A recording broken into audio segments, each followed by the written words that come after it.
Majority సర్పంచులు గెలవాలి. ఎమ్మెల్యేలకు కావాల్సిన మద్దతు ఇవ్వండి. అభ్యర్థుల ఎంపికలో స్థానిక లీడర్ల మధ్య ఏకాభిప్రాయం తీసుకురండి. అందుకు కావాల్సిన వ్యూహాలు అమలు చేయండి. ఈ ఫలితాలే ఎంపీటీసీ, జెడ్పీటీసీ ఎన్నికల్లో గెలుపునకు బాట. మంత్రులకు సీఎం రేవంత్ రెడ్డి దిశానిర్దేశం. 2న డీసీసీ అధ్యక్షులు PCC committee chairman PCC committee సమావేశం.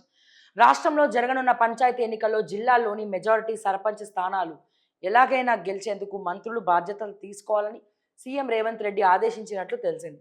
అందుకోసం ఎమ్మెల్యేలతో ఎప్పటికప్పుడు సమన్వయం చేసుకుంటూ కావాల్సిన సహకారాలు అందించాలని సూచించినట్లు సమాచారం.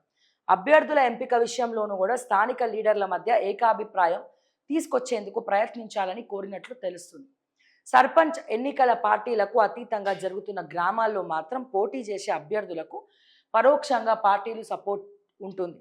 అందుకని తాము బలపరిచే అభ్యర్థి విజయం కోసం పార్టీలు తీవ్రంగా కృషి చేయడం సహజం. ఈ నేపథ్యంలోనే మెజారిటీ సర్పంచ్ స్థానాలు గెలవడం వల్ల పార్టీకి బూస్టింగ్ రావడంతో పాటు ఆ తర్వాత జరిగే ఎంపీటీసీ, జెడ్పీటీసీ ఎన్నికల్లో పార్టీకి ప్రయోజనం కలుగుతుందనే అవకాశాలు ఇక్కడ మనకి కనబడుతున్నాయి.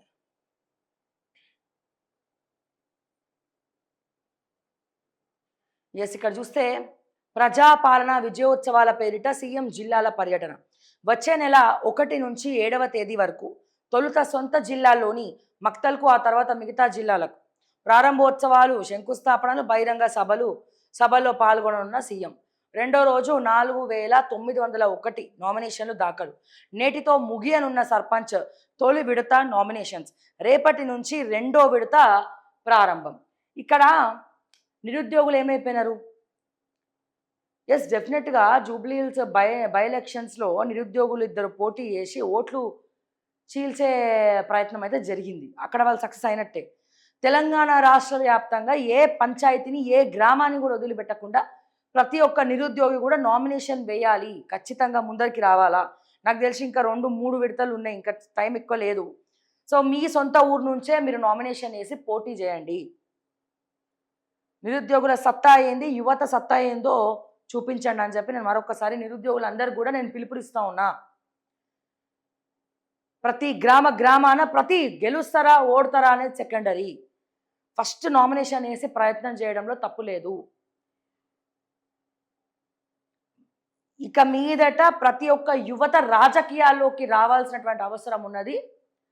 రాజకీయ పరంగా ఒక సరికొత్త పెను మార్పును తీసుకురావాల్సినటువంటి అవసరం ఉన్నది. ఈ మార్పును ముందుగా నిరుద్యోగులే నాంది పలకాలని చెప్పి నేను మరొక్కసారి తెలియజేస్తా ఉన్నాను ఈ సందర్భంగా.